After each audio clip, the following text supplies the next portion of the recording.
नमस्कार दोस्तों। आज बात करेंगे आपकी पाठ्य पुस्तक अंतरा की कहानी उसकी माँ की। उसकी माँ कहानी के लेखक पांडे बेचन शर्मा उग्र हैं।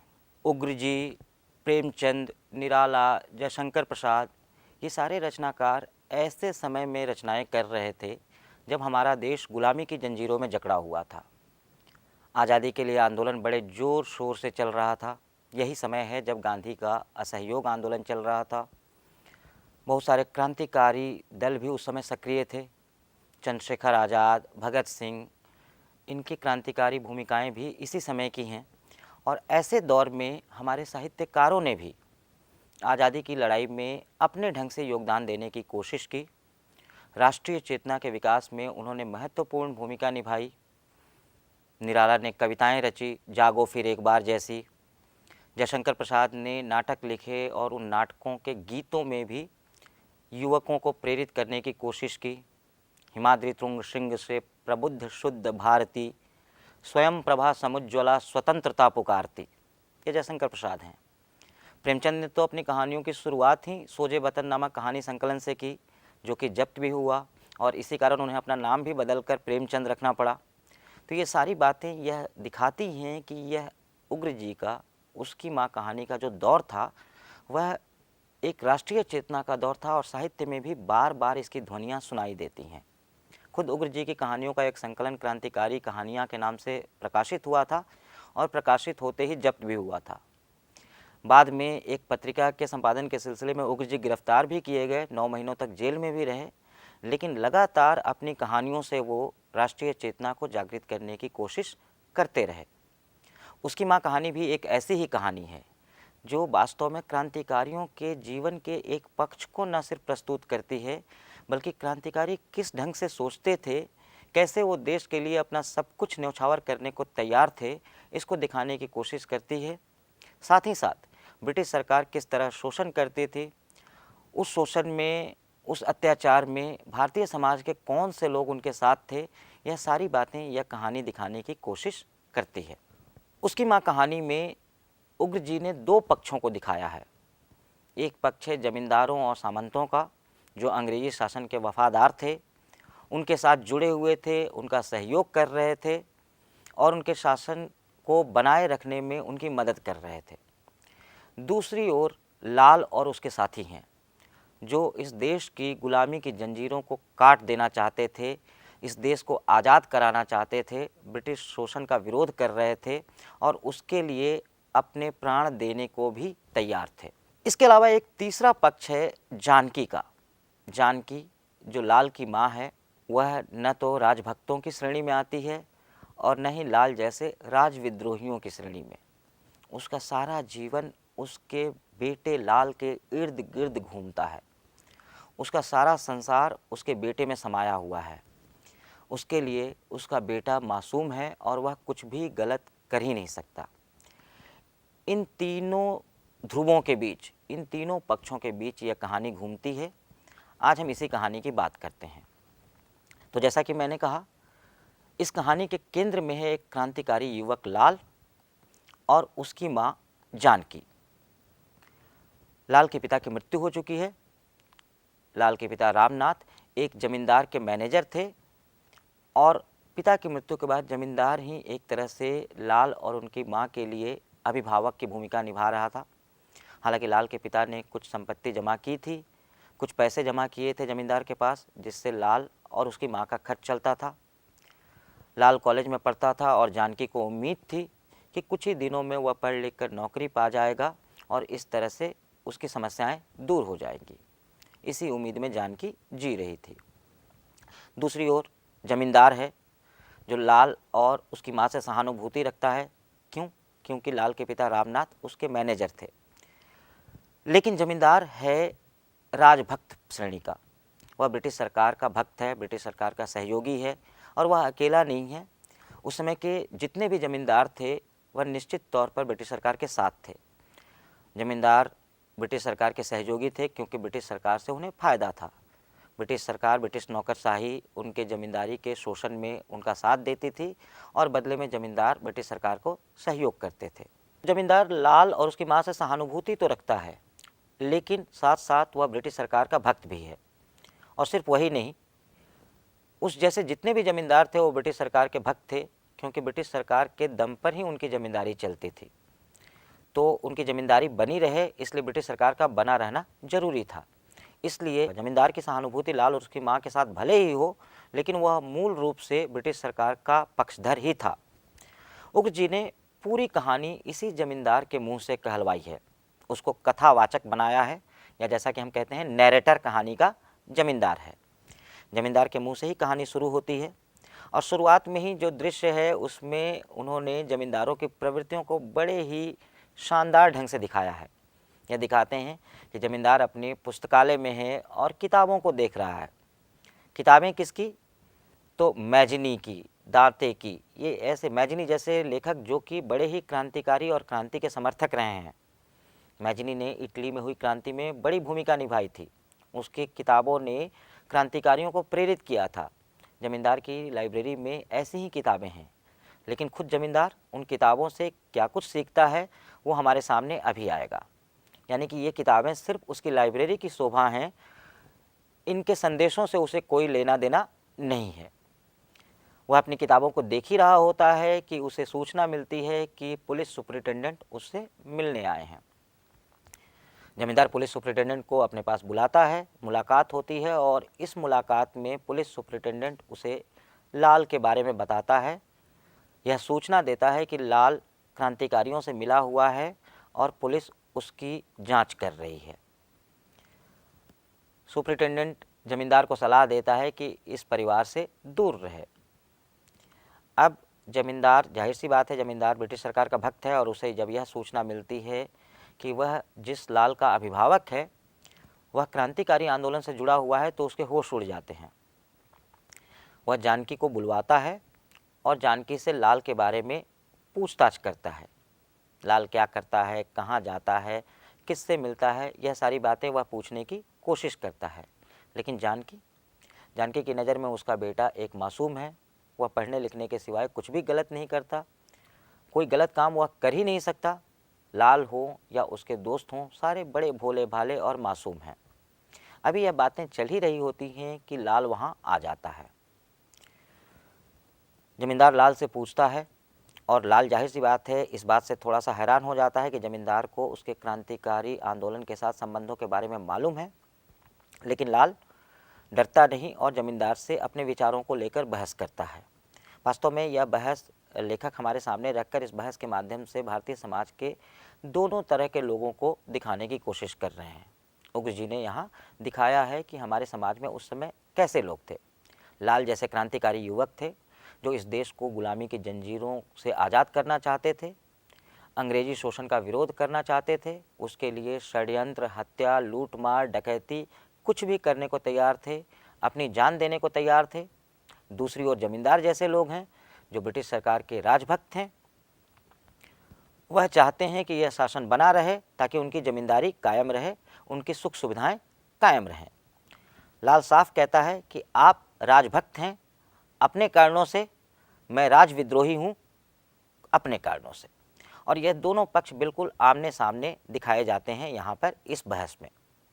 इस बहस के दौरान न तो लाल अपने तर्कों से जमींदार को संतुष्ट कर पाता है और न ही जमींदार लाल को समझा पाता है कि वह क्रांतिकारी आंदोलन से दूर रहे। वह लाल को डराने की कोशिश करता है कि तुम्हारा काम है पढ़ना लिखना, पढ़ो लिखो, अपनी माँ की सेवा करो, इस क्रांतिकारी आंदोलन में पढ़ने से तुम नष्ट हो जाओगे। ब्रिटिश सरकार बहुत ही शक्तिशाली है और उसके मुकाबले तुम बहुत ही कमज़ोर हो। तुम और तुम्हारे कुछ साथी मिलकर शक्तिशाली ब्रिटिश सरकार, उसकी सेना और पुलिस से मुकाबला नहीं कर सकते। लाल इसका जवाब देते हुए साफ कर देता है कि वह मरने से नहीं डरता। वह कहता है कि परिवर्तन तो प्रकृति का नियम है, जिसने जन्म लिया है उसे नष्ट होना ही है, कोई भी अमर नहीं है। तो यूं जीने से बेहतर है देश के लिए मर जाना। वह मरने से नहीं डरता। साथ ही वह अपने आप को कमज़ोर मानने से भी इनकार करता है। वह कहता है कि इस काम के समय हमारी भुजाएं भगवान की हजारों भुजाओं की सखियां हैं, यानी कि इस काम में भगवान हमारे साथ हैं, तो हम कमज़ोर कैसे हुए। तो लाल खुद को कमज़ोर नहीं मानता और न ही वह मौत से डरता है।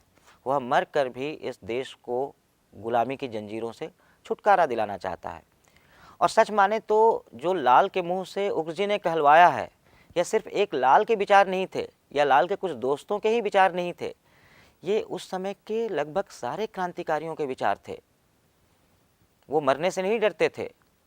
भगत सिंह हों, चंद्रशेखर आज़ाद हों, आप उनके जीवन को देखें तो समझ पाएंगे कि लाल का चरित्र कहीं हवा में नहीं गढ़ा गया है, लाल का चरित्र कहीं किसी कल्पना से नहीं उपजा है। यह उस समय के हमारे समाज में ऐसे क्रांतिकारी विद्यमान थे, ऐसे क्रांतिकारी हमारे समाज में मौजूद थे। भगत सिंह असेंबली में बम फेंककर वहीं खड़े रह जाते हैं, गिरफ्तार होते हैं, फांसी पर चढ़ जाते हैं हंसते हंसते।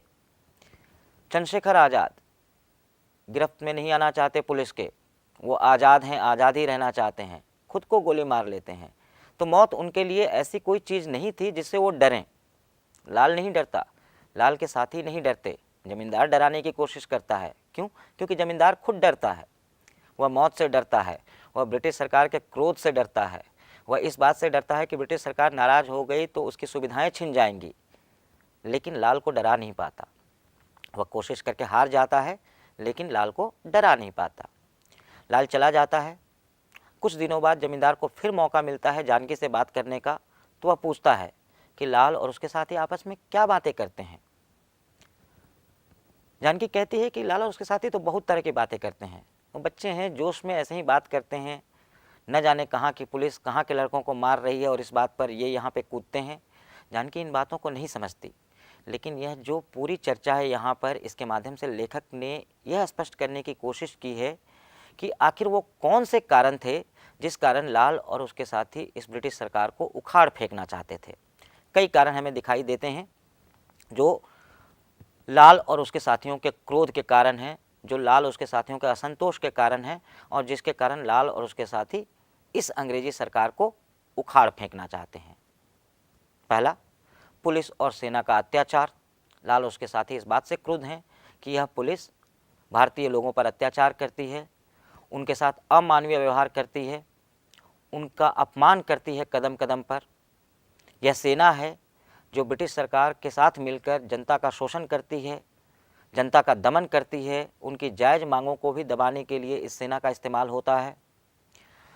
यह सरकार गरीबों का शोषण करती है, गरीबों को इस समाज में, इस शासन में कोई सुख नहीं है, और यह बात लाल और उसके साथियों को बेचैन कर रही है, परेशान कर रही है। वो इसीलिए इस शासन को उखाड़ फेंकना चाहते हैं। यह शासन उन्हें स्वीकार नहीं है जो उनके ही देश के लोगों को उनके अपने देश में दोयम दर्जे का नागरिक बना दे, पशुओं जैसा व्यवहार जिनके साथ हो। वह साफ कहते हैं कि ऐसे नीति मर्दक कानून बनाने वाली सरकार उखाड़ फेंकी जानी चाहिए। ऐसी सरकार को स्वीकार करना, ऐसी सरकार के अधीन रहना मनुष्यता को अस्वीकार करना है। अगर हम सबको मनुष्य मानते हैं और एक समान व्यवहार चाहते हैं तो यह सरकार उखाड़ फेंकी जानी चाहिए, गुलामी की जंजीरों को तोड़ देना चाहिए, और इसके लिए वो कोई भी कुर्बानी देने को तैयार हैं।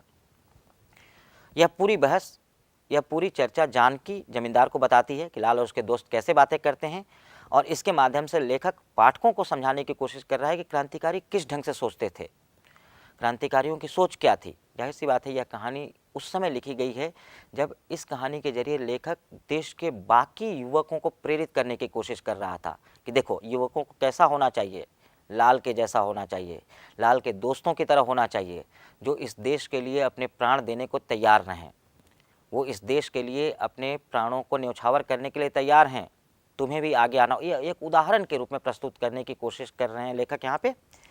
और आगे देखें, जानकी बताती है कि किस तरह से लाल और उसके दोस्त जानकी को भारत माँ मानते हैं, उसकी तुलना भारत माँ से करते हैं, बाकायदा बताते हैं कि तू बूढ़ी, भारत माँ बूढ़ी, तेरे माथे पे ये जो रेखाएं हैं यह गंगा और जमुना है, यह जो तेरे उजले केश हैं यह हिमालय के समान है, चेहरे की जो झुर्रियाँ हैं वो नदियाँ और पहाड़ हैं, नाक विंध्याचल है, ठोड़ी कन्याकुमारी है।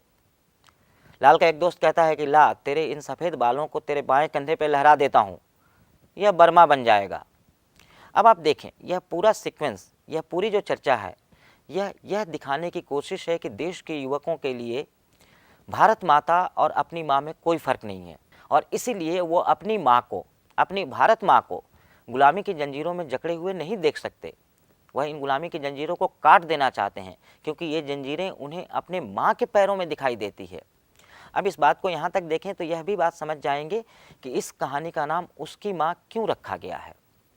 आखिर कहानी के दोनों पक्षों में जानकी किधर भी नहीं है। जानकी न तो राजभक्त है, जानकी न तो राजविद्रोही है, फिर भी जानकी कहानी के केंद्र में है, क्योंकि वो माँ है। लाल की माँ नहीं, भारत माँ। लेखक ने एक प्रतीक के रूप में जानकी को भारत माँ बना दिया है। जानकी भारत माँ का प्रतीक बन जाती है और यह कहानी भारत माँ की है, सिर्फ जानकी की नहीं है। और इसीलिए जानकी कहानी के केंद्र में भी है और जानकी ही कहानी का शीर्षक भी है। उसकी माँ, सिर्फ जानकी नहीं, उसकी माँ का मतलब लाल की भारत माँ, वह भारत माँ जिसके लिए लाल फांसी पर चढ़ने को तैयार है। तो आप समझ सकते हैं कि कहानी का शीर्षक बहुत ही सोच समझकर उसकी माँ रखा गया है और उसके पीछे कारण माँ से भारत माँ को प्रतीकित करना है। जमींदार को लाल और जानकी से सहानुभूति है, इसलिए कहीं ना कहीं उसे दुख होता है, अफसोस होता है, लेकिन उसका अपना स्टैंड चूँकि ब्रिटिश सरकार के साथ का है, इसलिए वह कुछ कर नहीं सकता। कुछ दिनों बाद जमींदार वापस आता है तो उसे अपनी पत्नी से खबर मिलती है कि ब्रिटिश पुलिस ने लाल और उसके साथियों को गिरफ्तार कर लिया है। लाल के घर से भी बड़ी मात्रा में हथियार और साहित्य इत्यादि बरामद किए गए हैं। जमींदार कहता है कि उसे पता था कि ऐसा होना है, उसे उम्मीद थी कि ऐसा ही होगा, आशंकित वह था और ऐसा ही होता है। जमींदार को लाल से ज़्यादा चिंता जानकी की है कि अब जानकी का क्या होगा। वह पत्नी से पूछता है कि जानकी ने कैसे प्रतिक्रिया दी थी। पत्नी बताती है कि जिस दिन से ऐसा हुआ है वह लगातार घूम रही है, अपने बेटों के लिए वकीलों के पास घूम रही है, रोई तो बिल्कुल नहीं थी। जमींदार को याद आता है कि जानकी मजबूत स्वभाव की महिला है। पति की मृत्यु पर भी उसने उस ढंग से दुख नहीं व्यक्त किया था जैसे सामान्य स्त्रियां करती हैं। लेकिन जानकी का अपने पुत्र से लगाव इतना ज़्यादा है कि जिस दिन से लाल गिरफ्तार होता है उस दिन से जानकी के जीवन का एकमात्र लक्ष्य था लाल को रिहा कराना। वह इसके लिए घूमती है पुलिस वालों के पास, अधिकारियों के पास, वकीलों को तैयार करती है, लेकिन कोई भी वकील मुकदमा लेने को तैयार नहीं होता। यह ब्रिटिश सरकार का आतंक था, उनके दमन का डर था कि कोई भी वकील एक क्रांतिकारी का मुकदमा लड़ने को तैयार नहीं होता है। एक वकील मिलता भी है तो खुद लेखक के शब्दों में देखें तो नहीं का भाई। नहीं का भाई का मतलब जो होते हुए भी न होने जैसा है, मतलब उसके होने न होने से कोई फर्क नहीं पड़ता। और यूं भी अगर सरकार पूरी नौकरशाही किसी के पीछे पड़ी हो, उसे गिरफ्तार करके उसे सज़ा दिलवाना चाहती हो, तो शायद उस दौर में ब्रिटिश शासन के अत्याचार के दौर में ऐसा करने में उन्हें रोकने वाला कोई नहीं था। भगत सिंह का भी उदाहरण हमारे सामने है। बहुत ही कम सबूतों के दम पे भगत सिंह को फांसी की सज़ा दी गई। तो आप सोच सकते हैं कि लाल और उसके साथियों के साथ क्या हुआ होगा। जानकी तमाम कोशिशें करके हार जाती है, रोज़ जेल में जाती है अपने बच्चों से मिलने। सारे उसके बच्चे ही हैं, सिर्फ लाल नहीं, लाल के जितने दोस्त हैं वह भी उसके लिए पुत्र के ही समान हैं। वह उनके लिए हलवा पूरी तैयार करके ले जाती है, रोज़ खिलाने जाती है और खुद सूख कर कांटा हुई जाती है। लाल और उसके साथी हंसते हुए कहते भी हैं कि यह तुमने अपना क्या हाल बना रखा है, हमें तो खिला पिलाकर इतना मोटा कर दिया कि फांसी की रस्सी ही टूट जाए और खुद सूख कर कांटा हुई जा रही हो। लाल और उसके साथी फांसी पर चढ़ा दिए जाते हैं। जानकी की सारी कोशिशें निरर्थक रह जाती हैं। यह खबर जानकी को मिलती है एक पत्र के द्वारा जो लाल उसे लिखता है फांसी के एक दिन पहले। जानकी पढ़ना नहीं जानती, वह उस पत्र को लेकर जमींदार के पास आती है। जमींदार उस पत्र को पढ़कर सुनाता है जिसमें लाल यह सूचना देता है कि वो और उसके 3 साथियों को फांसी की सज़ा दी गई है, जबकि शेष मित्रों को 10 से 7 साल के कारावास की सज़ा दी गई है। लाल जानकी से पत्र में कहता है कि कल उसे फांसी पर चढ़ा दिया जाएगा और कहता है कि अब हमारी मुलाकात दूसरी दुनिया में ही होगी। जानकी इस पत्र को चुपचाप सुनती है। जमींदार पढ़ के पत्र वापस कर देता है। जानकी एक बूंद आंसू नहीं गिराती और चुपचाप पत्र को लेकर चली जाती है, बिल्कुल मशीनी अंदाज में, जैसे उसके चेहरे पर कोई भाव नहीं है। जमींदार भी आश्चर्य में है कि बेटे की मृत्यु का समाचार आ रहा है, बेटा कल फांसी पर चढ़ जाएगा, लेकिन यह स्त्री कितनी कठोर है, इसके तो आंसू भी नहीं निकलते। जमींदार अपने कमरे में बैठा हुआ है, अचानक उसे आवाज़ सुनाई देती है जैसे कोई कराह रहा हो, माँ माँ, ऐसे ही आवाज़ जैसे लाल पुकारता था जानकी को। लेकिन लाल यहाँ कहाँ, लाल तो यहाँ नहीं है। जमींदार अपने नौकर को भेजता है, देख के आओ जानकी कहाँ है। नौकर जाता है और आकर सूचना देता है कि जानकी तो अपने दरवाजे पर मरी पड़ी है। लाल का पत्र उसके हाथ में है और जानकी मर चुकी है। तो एक तरह से लेखक यह दिखाता है कि एक ओर लाल फांसी पर चढ़ता है, दूसरी ओर उसकी माँ जानकी साथ साथ अपने बेटे से मिलने के लिए इस संसार को छोड़कर चली जाती है। यह संसार बेटे को माँ से अलग नहीं कर सकता। जिस संसार में बेटा रहेगा उसकी माँ भी वहीं रहेगी। कहानी यहीं खत्म हो जाती है, लेकिन कई सवाल हमारे सामने हैं। जमींदारों की भूमिका, जमींदार इतना सब कुछ हो जाने के बावजूद, लाल और उसकी माँ से अपनी तमाम सहानुभूति के बावजूद, अपनी किताब पर लाल के किए गए हस्ताक्षर को मिटाने की कोशिश करता है। लाल ने जमींदार से एक बार लेकर मैजिनी की एक किताब पढ़ी थी, उस पर उसने गायब ख्याली में बेख्याली में पेंसिल से अपने हस्ताक्षर कर दिए थे। अब इरेजर से जमींदार उस हस्ताक्षर को मिटा देना चाहता है, क्योंकि उसे डर है कि कहीं यह हस्ताक्षर लाल के साथ उसका संबंध न जोड़ दे, कहीं ब्रिटिश पुलिस उसके लिए जमींदार को भी परेशान न करे। जमींदार डरा हुआ है, ब्रिटिश सरकार का साथ देते हुए भी डरा हुआ है। लाल और उसके साथी निडर हैं, ब्रिटिश सरकार के विरोध में रहते हुए भी निडर हैं। तो यह जंग बिल्कुल साफ है।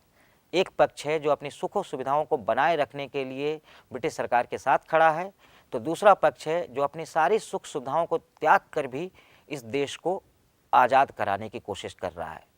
लाल और उसके साथियों की कहानी के माध्यम से उग्र जी वास्तव में देश के युवकों को इसी पक्ष की तरह बनने के लिए प्रेरित कर रहे थे।